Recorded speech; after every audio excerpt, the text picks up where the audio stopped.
Midwest Emo is confusing.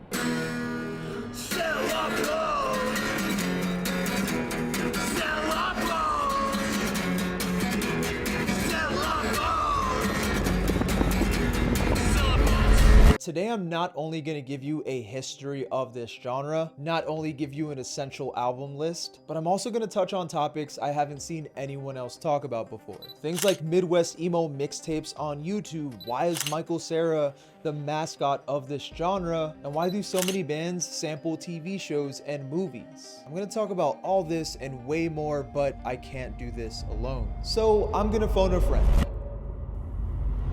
And that's this tree. Oh, you thought it was Coolio? Well, don't worry, he's coming too. I've known this tree for about a year now, and I've seen the entire cycle of it. I'm gonna use it to help me tell the story of Midwest Emo. When I met this tree, it's 1984, and this was the birth of the band Rites of Spring. Not a Midwest Emo band. Far from it, but the first band to ever play any form of emo. At the time, emo music was a branch off of hardcore punk. It was just an emotional variant of it, and lyrics were more personal and touch on themes like heartbreak, alienation, self-deprecation, and they're just way more vulnerable. While traditional hardcore bands were touching on themes like politics and fuck the man. Other first wave emo bands, aka emo core bands, were Embrace, Moss Icon, Dag Nasty, Grey Matter, and this was the scene that rooted out of DC. And now that this emo door is open, it took almost no time for this second wave of emo to flood in. And here we get the birth of Midwest Emo. Now, this is the most interesting part in my opinion, because at the time, Midwest Emo wasn't really a genre. It was literally just emo bands from the Midwest. But before that, I can't tell you about this tree if you don't know what kind of tree it is. It's an apple tree. But how do these apples taste? Midwest Emo is characterized by a combination of a few things. For one, it's in the name. It has to be emotional. Lyrically, songs touch on things like heartbreak, being lonely, self-reflection, self-deprecating, and just being emotionally vulnerable. This music has the ability to make you feel nostalgic, and a contributing factor to that are the lyrics. A lot of songs touch on the past relationships, their small town they grew up in, ex-girlfriends, childhood memories. Couple this with sad guitar notes and chords and you'll have a recipe for a sad disaster. Instrumentally, the genre takes influence from math rock and indie by incorporating things like complex rhythmic structures and borrowing elements to create this twinkly guitar sound. They do it by tapping, using complex patterns, unique tunings, and we get a result like this.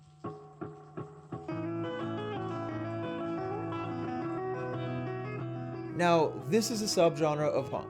Keep that in mind, because Midwest Emo does borrow elements like yelling and screaming the lyrics. Sometimes the music is fast and chaotic, but I think the biggest influence Midwest Emo took from punk is the DIY ethics and just how raw the music sounds. A lot of Midwest Emo is very DIY, similar to punk, and the production isn't too great. Again, similar to punk, but that adds to the charm of the music and makes it sound more relatable. It's not super polished and it doesn't sound like it's unachievable to do. The music sounds like you can start a Midwest Emo band, even though it is difficult. A lot of the guitar work isn't easy and it takes some skill to pull off, but because a lot of the music sounds like it was made in a basement or an attic, it gives the sound like this relatability and it sounds reachable. Couple that with the fact a lot of Midwest Emo vocalists sound like shit.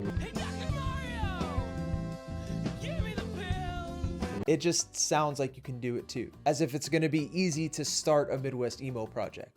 But keep in mind, a lot of vocalists leaned into this whiny, shouty, not so pretty vocal style on purpose because it is a part of the aesthetic, not because it was a lack of talent. Now, to wrap up this earlier sound, a lot of Midwest Emo bands at the time were influenced by first wave emo core bands. And even though Fugazi isn't an emo band, Midwest Emo took inspiration from their post-hardcore sound, and well, post-hardcore in general. Along with math rock and indie bands, and some notable bands for inspiration are like Sideshow from Nebraska, Gage from Chicago, and the first band we're gonna put on our essentials list, Sunny Day Real Estate.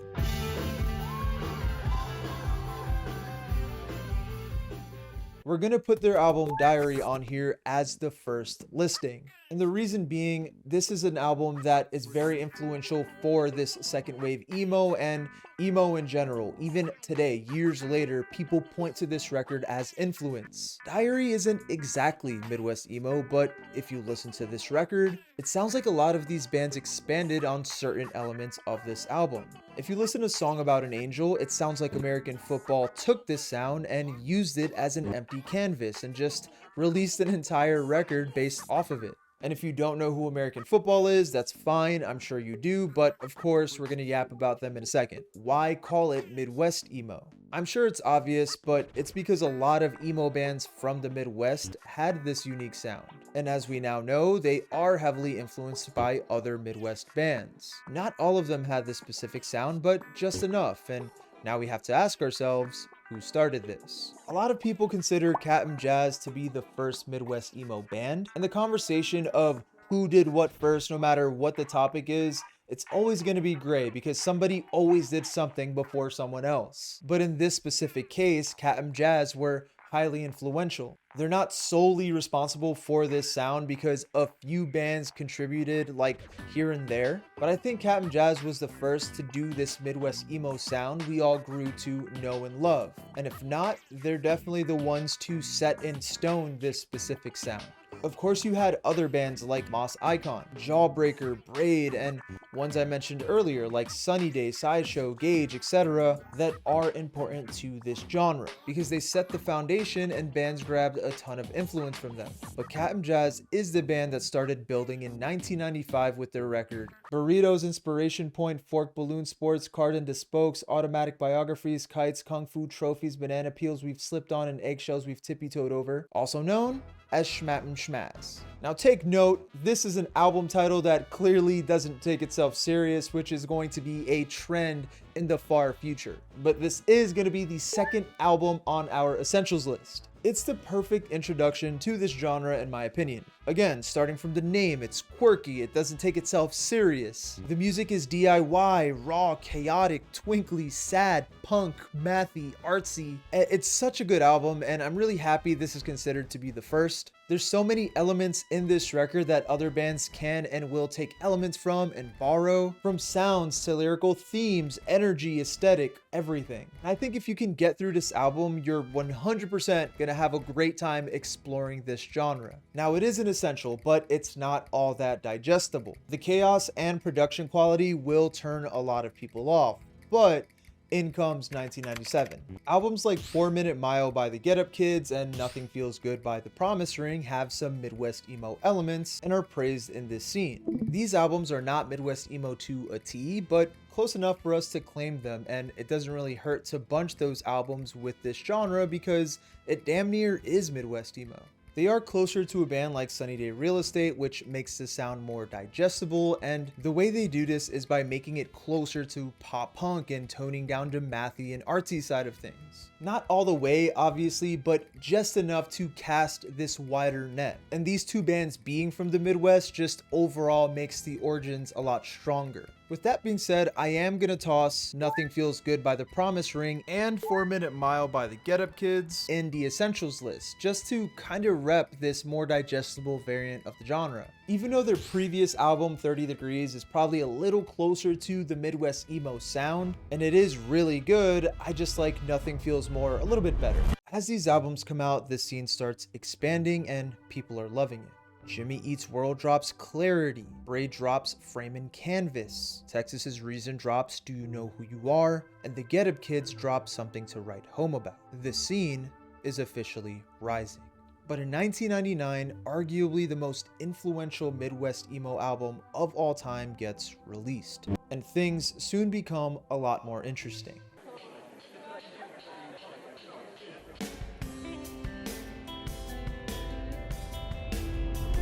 In 1997, American Football is born. American Football is a band that deserves an entire video on them alone, so I'm gonna make this bit easy and to the point. They released their first EP in 1998 and a self-titled album in 1999. Cap'n Jazz, The Promise Ring, and American Football all have something in common: their members. Cap'n Jazz broke up in 1995.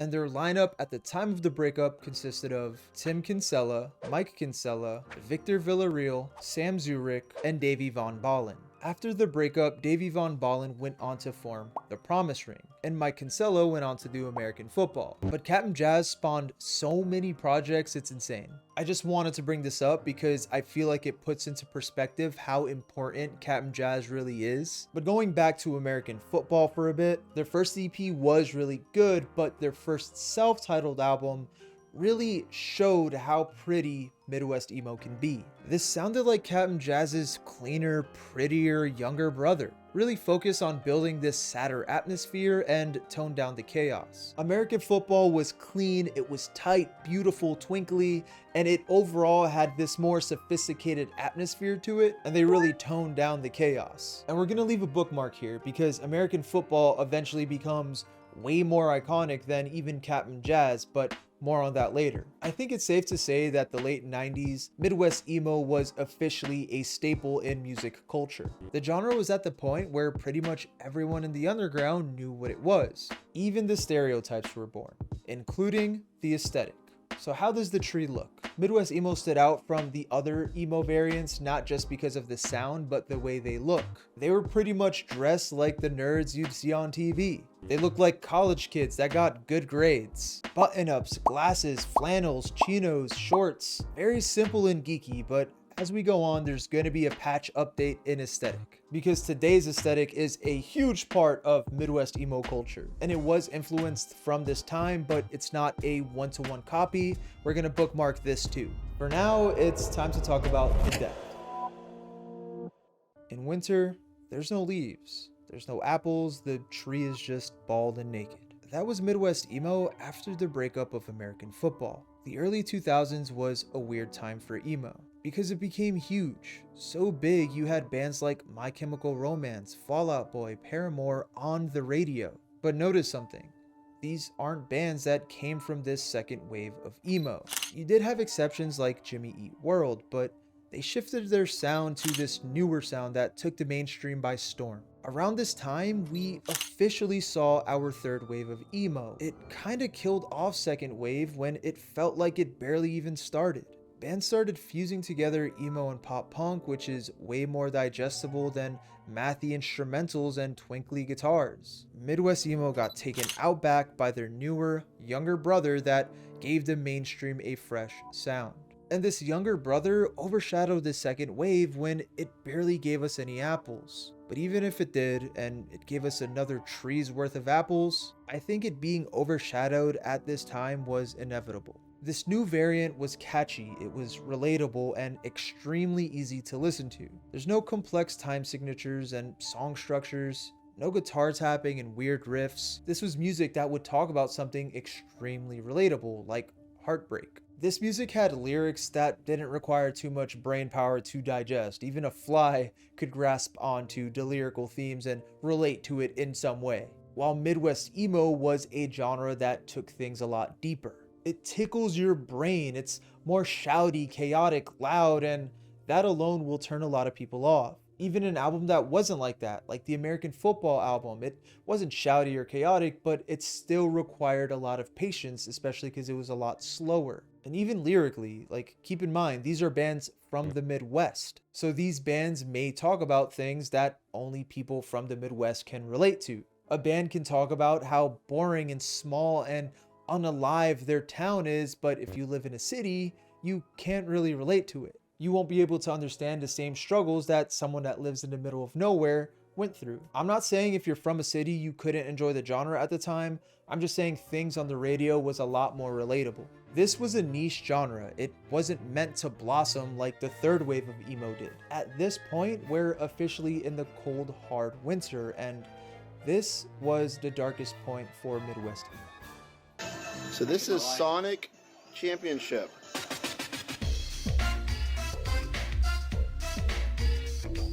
When someone calls a specific interest dead, it's rare when that's actually true.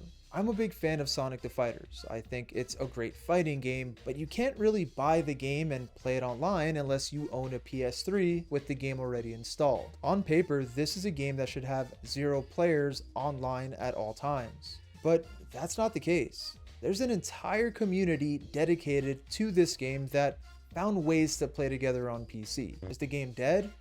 Not really. It's not a game that you'd see in big fighting game tournaments, but it is a game with a tiny scene attached to it. There's still a lot of interest and passion in this game, but the community is small. With that being said, there's a community for absolutely everything, no matter the niche. Midwest Emo from like 2000 to 2008 or 9 was at the state Sonic the Fighters is in now. Almost no one gave a shit about the genre. So the bands that did play it really cared for it and really showed passion because they're doing it for fun. They know they're not going to be big one day at this time. They showed love for the genre and really kept it simmering for us. And before we knew it, Midwest Emo not only made a revival, but it became way bigger than it ever has.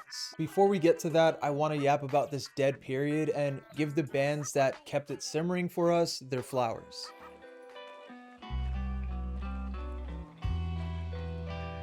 I think it's safe to say that this was literally the darkest point of the genre because we get some of the darkest albums in Midwest Emo during this time. The Newfound Interest in Connecticut is an example. Their record Tell Me About the Long Dark Path Home came out in 2005.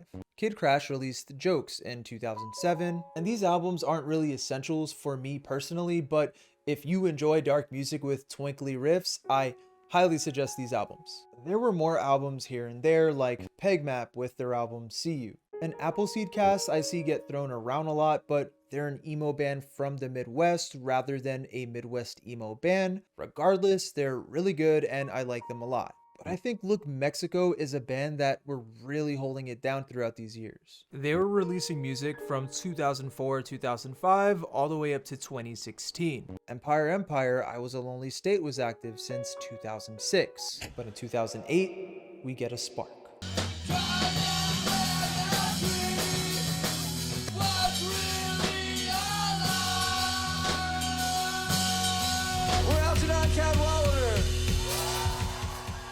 They released Some Kind of Cadwallader in 2008, and this is going to be the next in our essentials list, because this was as close to Cap'n Jazz as we got at the time, but they made this sound, in my opinion, better. It still has that DIY sound, but obviously because this was released in 2008 versus Cap'n Jazz's record in 1995, it sounds a lot better production-wise. And it's really cool because it sounds like the evolution to Midwest Emo. You listen to this and you can tell something beautiful is brewing up here. And even that is an understatement. The winter is officially over and our tree is starting to grow.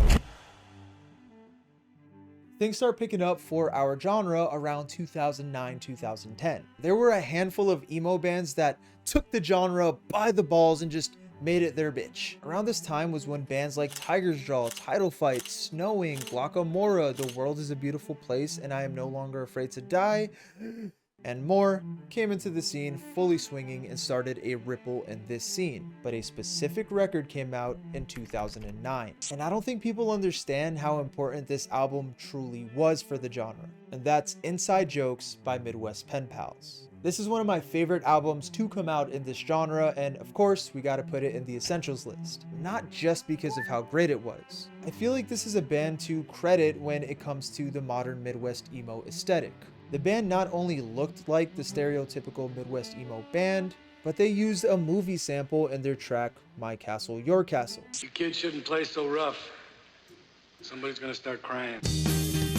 Look Mexico did this in one of their tracks. It was called Watch Out for This, but the thing is, this wasn't a band that was as influential as Midwest Pen Pals were. Of course, Look Mexico is still very important and they have really good music, but Midwest Pen Pals everyone points to when it comes to like essentials and influential bands. Not only this, but their most popular track, Movies Like Juno, became a cult classic in the scene. And with a song title like that, I think people in later years realize, holy shit, movies that are like Juno fit perfectly with the Midwest emo aesthetic. And I think this played a huge part in the Michael Cera meme. Michael Cera is an actor that's popular for playing his roles as this awkward, quirky teenager. He's typically in these awkward comedies that can sometimes get dark, just like Midwest Emo.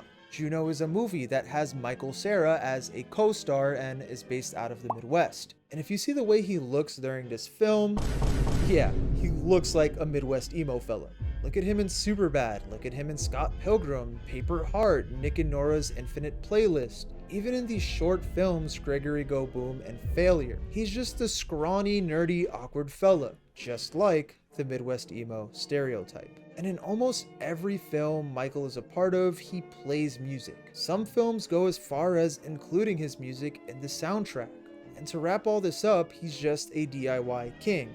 He wrote and directed Failure himself and writes and records his own music, which, by the way, fits perfectly with bands like Modern Baseball and the Front Bottoms, who aren't Midwest emo per se, but are huge pushes for the genre, but more on that later. To close off this Michael Cera chapter of the script, I think it's super telling how influential his persona was when you have a band named after him. Michael Cera Palin! Let's go! Who also becomes an influence in this scene. And overall, I think it paints a clearer picture when a genre of music has a mascot attached to it. If Midwest pen pals aren't credited for everything I just yapped about or bringing this attention towards Michael Cera's way, I think they at least steered this direction. As the scene is expanding, more bands start popping in left and right, being influenced from second wave emo and each other. I wasn't around for second wave emo, so I can't speak firsthand, but based off my research, it doesn't seem like Midwest emo had this massive scene due to lack of bands and identity, in my opinion. But if we fast forward to the 2010s, this is extremely far from the case. Now, before moving forward, I do have to admit something. I don't 100% understand this era of this scene, because after 2008, we get a shitload of amazing albums. But a lot of people consider certain bands Midwest emo when, in my opinion, they don't really sound Midwest emo. For example, Tiger's Jaw. Their self-titled album in 2008 is a 10 out of 10 in my opinion. I absolutely adore this album, but I don't know if I'd really consider this a Midwest emo record specifically. I think it was influential and important to emo as a whole, but Midwest emo, I don't hear it. I think I have an idea of what happened, so I'm gonna break down my ideas and my thoughts. I'm gonna try to clear up this gray area, but if you know more than I do, please help me clear things up in the comments. People realized by 2011 that fourth wave emo was upon us, and by 2013, this scene was bigger than it's ever been before. 2013 was a huge time because at this point we had acts like Modern Baseball, Old Gray, Merchant Ships, Free Throw, The Hotelier, Title Fight, Glockamora, Snowing, Boxing, You Blew It, The World is a Beautiful Place and I'm not, Joyce Manor, Tiny Moving Parts, Dikembe, and so much more, so much. There's no possible way for me to mention every single Midwest emo band, so if I didn't mention your favorite band, I'm sorry, but we're gonna talk about so much more in a bit. But I want you to notice something. Not every band mentioned is Midwest emo. That's because this fourth wave emo had a ton of different flavors just rising up as one. Pop punk, hardcore, and even shoegaze were just blended in with this emo mix. Because of this, a lot of people will take a band and use them as some sort of point in discussion while talking about Midwest emo when they don't exactly play the genre. I'm gonna take Modern Baseball as an example. Now, this is a band that's super influential to this genre. However, I personally don't consider them Midwest emo. Their album Sports, yeah, sure, but that's one album out of 4 EPs and 3 albums. But I think they're always a part of this discussion because of a handful of things. Other than them touching on the genre during their first release, they fit every stereotype. Just look at the band, they're exactly what I mentioned earlier. Nerdy Michael Cera dudes. Homie over here is wearing a Courage the Cowardly Dog shirt. Homie here is doing the flannel plus beanie plus glasses combo. Blood over here looks like a barber. And this motherfucker right here is the cheesy, cutesy, scruffy one. The name, Modern Baseball. Notice a lot of band names mentioned in this video are revolved around sports. That's how influential American football is, but I'll get to that in a second. Because once the dust is settled, we're really gonna see how influential American football was. It's crazy and it ties everything back together. But moving on, Modern Baseball also held the same values and ethics of Midwest emo. Their production of their music isn't insane. It's charming, it's relatable, and They pretty much had lyrics you'd find in Midwest Emo. They're DIY, they played in basements, they never had ego. I saw them at Skate and Surf 2015 and the band was just chilling in the fest. I remember a massive amount of people following Bren around, but that didn't stop the bands from engaging in the community. And I think the last thing is, they were in the right place at the right time. Modern Baseball was based in Philly during the whole emo revival thing, again, fourth wave. And Philly was the hub at the time. It was the place to be. I guess you could call it the P-hub. Basement shows like crazy, bands spawning like they cost 1 elixir, and only 2 of you will probably get that joke. It was just the most active and talked about spot at the time. Not to discredit other scenes like the actual Midwest, Chicago, always poppin', but Philly was always in people's mouths. Modern Baseball was in this Philly scene.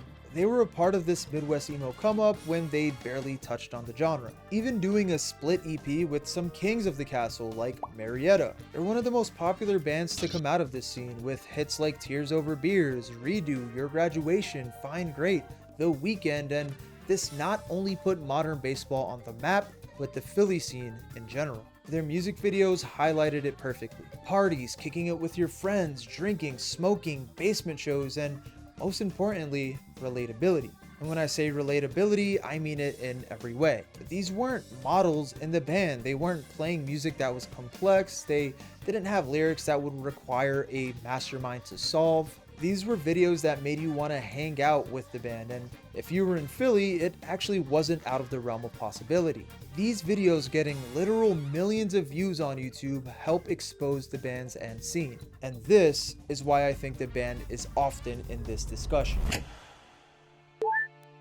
By 2013, emo wasn't just back, it was blooming. Albums like Please Be Nice by Camping in Alaska and Summer Death by Marietta really defined this era. By this point, Midwest emo wasn't just a sound. It was a feeling, it was an aesthetic, it was a community. Please Be Nice, in my opinion, is the perfect Midwest emo record. It's one of my favorite albums of all time, like even outside of Midwest emo, and that's because everything and anything you'd want from the genre you would find in this record. It gets sad, chaotic, angsty, and the entire aesthetic of the album is just charming, from the song titles to the album cover to the lyrics. Summer Death gets thrown on here because there's absolutely no skips. They were one of the top dogs in Philly at the time. And this is the album that gives us Cinco de Mayo Shit Show, and in my head, this is the Midwest emo national anthem. The group chants, the brightness, the emotion and rawness, and I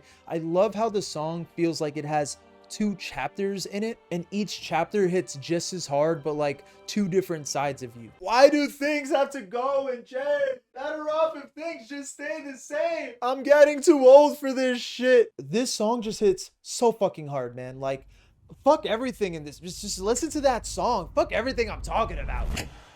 Welcome to the 2015s era, and boy, oh boy, what a time. And I'm gonna consider this era like 2014 to maybe 2017, 18. And by the time this era rolled around, it was like some sort of dimensional shift happened. Like all the fucking planets, all the stars aligned, and the genre just made a move. It was a power play. Bands like Hot Mulligan came into the scene, who we're touching on later. Jank and the side project, Panucci's Pizza, which, hey, we're separating the art from the artist because Lou Diamond, shoo! Chinese Football, Max Seal, and by this point, American football has reunited. This was a huge deal. Remember when I say the dust settles and the American football, yep, this is that time. This is that bookmark. American football was so influential to the scene that bands started taking influence from not just their music, but overall aesthetic. Using pictures of houses and naming your band or songs after sports just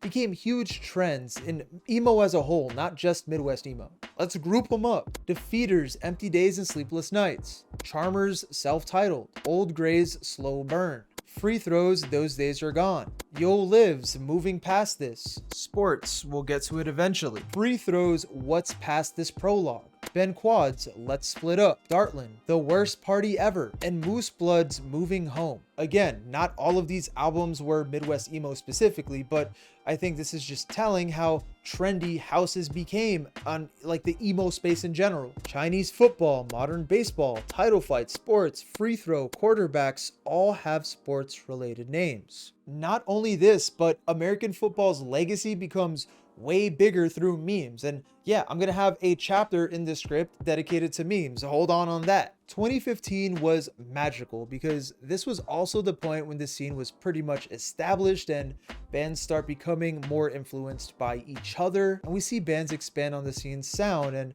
start to add twists and turns that keep it fresh. Around this time, we also see a huge bump in numbers using the help of YouTube. And I'm not talking about music videos, random uploads of albums, or people talking about the scene, even though those things did help. I truly believe that Midwest Emo mixtapes were a key part in the genre's explosion. Check out Reddit or even music forums. You find people that say they started their Midwest Emo journey through these mixtapes. And honestly, it just makes sense. A lot of the thumbnails give off heavy wave of nostalgia just by looking at them.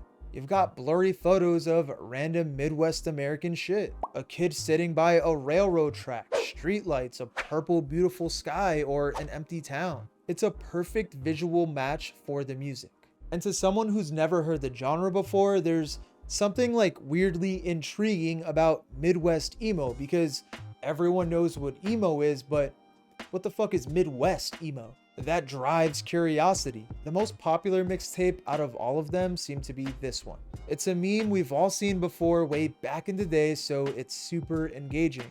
And after clicking it, you immediately get introduced to movies like Juno by Midwest Pen Pals with a sample from the actual Juno movie. And I think that's kind of the perfect intro. And from there, it just gets better and better with nearly an hour of just these like raw, emotional Midwest Emo bangers with like movie samples and media samples littered throughout the compilation. It really captures the vibe of the genre and it's just an experience. And believe me when I say this, once you finish that mixtape, your body's just gonna crave more and more. A few mixtapes later, you're just gonna think about your old friends, your old life. You're gonna think about your middle school crush. You're gonna wanna call someone. You're gonna wanna cry, hang out, and feel something, whether it's romantic or platonic. It just hits. During the 2015 era, we get absolute bangers. Boxing's The Albatross is one of the most emotionally intense records in this subgenre. It takes the core Midwest Emo sound and it just makes it feel grander, adding post-rock elements, atmospheric buildups, just lush instrumentation, and poetic ass lyrics, dude. It's more polished than your typical basement recording, but instead of losing charm, it just gains power. It's the kind of album that can make you feel cold and warm at the same time. This shit is unreal. Free Throws, Those Days Are Gone was another game changer. It blended Midwest emo and pop punk in a way that felt effortless. While they weren't the first band to do this blend, they might have been the first to perfect it, and go ahead and smite me in the comments, I stand by that. And I think it shows just because it's an extremely influential record for the scene.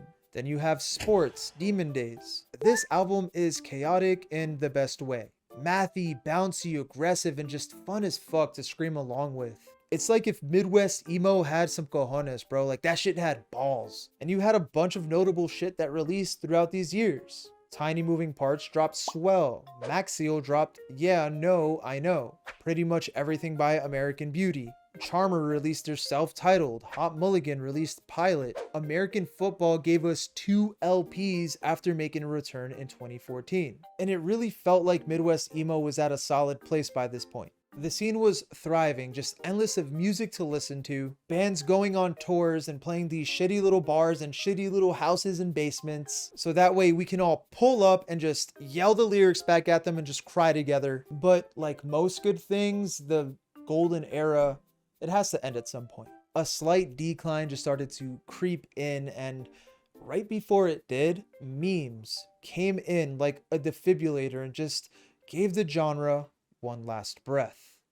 In the 2020s, Midwest Emo made a cameo into almost all of our algorithms. People started taking random clips like Karen freakouts, cartoons, or complete nonsense and just played a twinkly emo riff over it. And a lot of the times, the samples were just like random nonsense bullshit. I know the audio where it's like, I'm finna fuck this cupcake. It's a funny audio. I wish my father was more present in my life. And that's the joke. If there's emotion, no matter the context, it could be used as a Midwest Emo sample. And on top of this, American football's song Never Meant, it became a meme on its own. People did hundreds of different versions of this song, like chiptune, Mario 64, synthwave, and even a 1497 version to this song.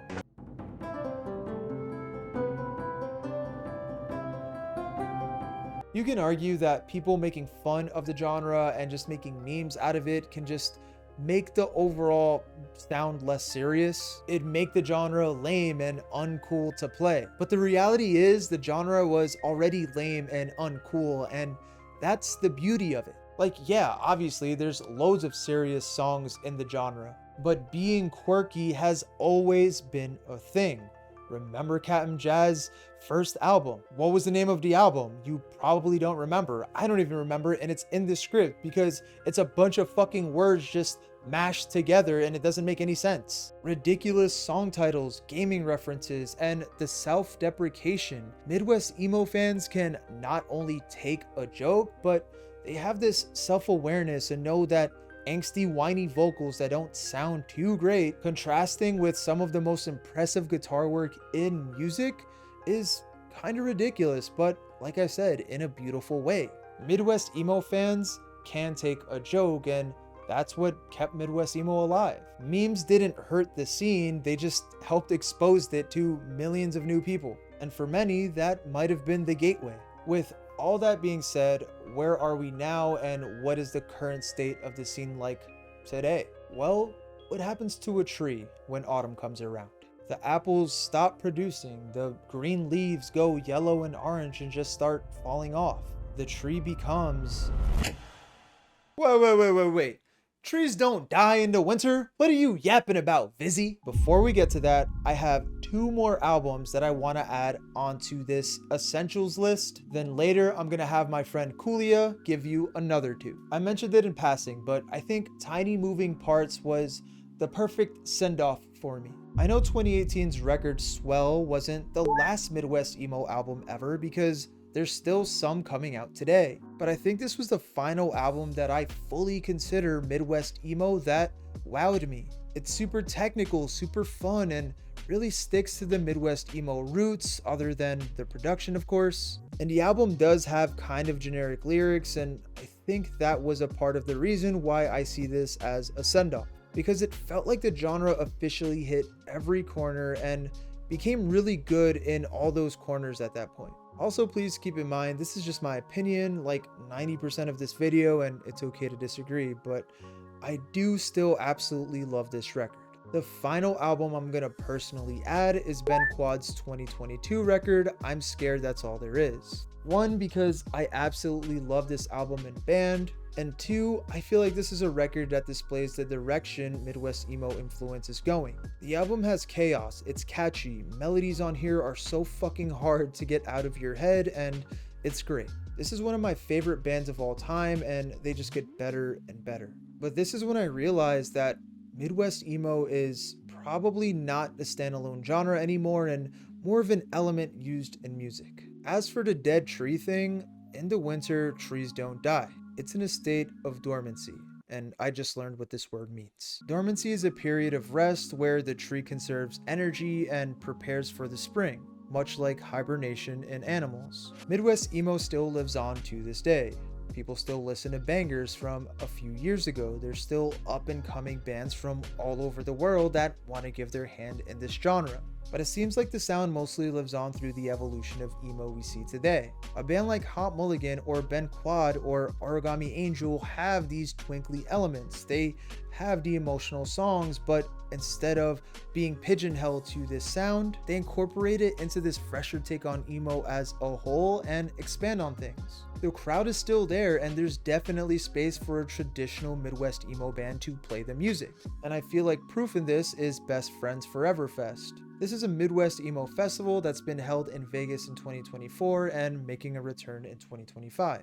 2024 had huge bands like Sunny Day Real Estate, Captain Jazz, The Get Up Kids, American Football, Braid. 2025 is going to have Jimmy Eat World, Jawbreaker, Mineral, Cursive, Marietta, Tiger's Jaw, The Appleseed Cast, Snowing, and Empire. And now that you're this far into the video, I'm sure you can see that a lot of these bands were just insane pulls. 2024 didn't sell out, but there were loads of people, and this year's lineup is just as strong, so I'm curious to see how it plays out.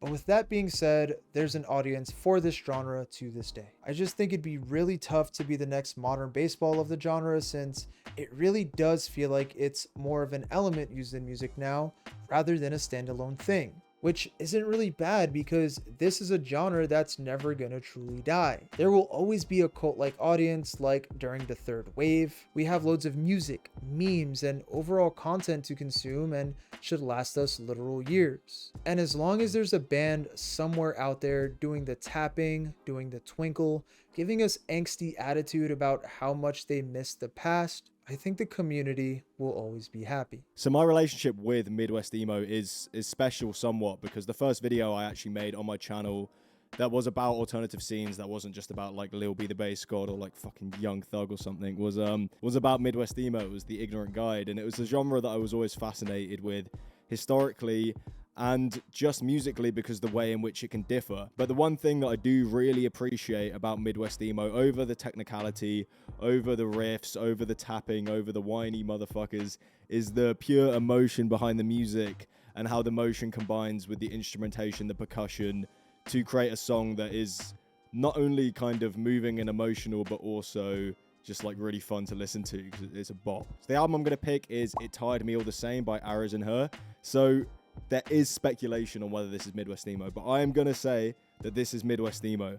In terms of what Midwest Emo is supposed to give you, this album has it all. And it does it in such a way that is incredibly interesting and appealing to me. And it's an album that has got me through many times. It always comes on shuffle, slap it on. Other than that, any album with a house on it, Home Is No Place Like There Is by The Hotelier, is an album that is incredibly important to me, might not be considered Midwest Emo. But then, of course, the pioneers, we got American Football with that goddamn greenhouse. That displays all the emotion, all the nostalgia, everything that you need from a Midwest Emo album. American Football. This is a genre that's been with me through every breakup, every move, every long drive, loss, and even every happy moment. No matter what page I'm on in my life, I know Midwest Emo will always be there for me to lean on. It feels like a friend to me. I feel like a parasocial viewer that watches a streamer. But my streamer is Midwest Emo. It's a weird feeling, and this was the first time I learned that you can achieve this sort of connection with a genre of music. And this is the only genre that actually makes me feel this deep about literally anything and everything. The sort of emotion it brings me is unlike anything else I've ever experienced. I'm happy in the state we're in now, but I hope one day we can see some apples again. As for the opposite side of things, I don't think I've ever heard an album that's darker than this one. Click right here to go watch that journey. Midwest Emo, listen to it or don't. I actually don't care.